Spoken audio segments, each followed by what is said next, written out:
National association for the blind દ્વારા અખિલ હિન્દ અંધધ્વજ દિનની ઉજવણી કરવામાં આવી. National association for the blind Bharuch Narmada જિલ્લા શાખા દ્વારા તારીખ 14 સપ્ટેમ્બરના રોજ અખિલ હિન્દ અંધધ્વજ દિનની ઉજવણી કરવામાં આવી હતી, જેમાં ઉપસ્થિતોના હસ્તે જરૂરિયાતમંદ અંધજનોને અનાજ કીટનું વિતરણ કરવામાં આવ્યું હતું.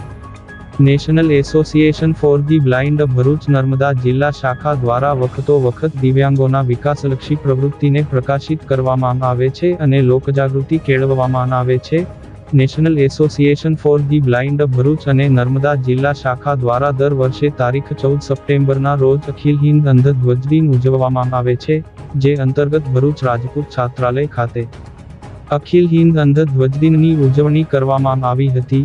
જેમાં ઉપસ્થિત આગેવાનોના હસ્તે Deccan fine chemicals private limited company દ્વારા 150 અનાજ કીટ ભરૂચ અને નર્મદા જિલ્લાના 150 અંધજન લાભાર્થીઓને વિતરણ કરવામાં આવી હતી અને સાથે એક દાતા અરવિંદ કુમાર દ્વારા 150 જેટલા લાભાર્થીઓને એક દિવસીય ભોજન કરવામાં આવ્યું હતું. આ પ્રસંગે Deccan fine chemicals private limited કંપનીનો staff administration manager Himanshu Pandya, production senior manager Amul Shah સહિતના અધિકારીગણ, સંસ્થાના કારોબારી સભ્ય સાથે અન્ય સામાજિક આગેવાનો ઉપસ્થિત રહ્યા હતા.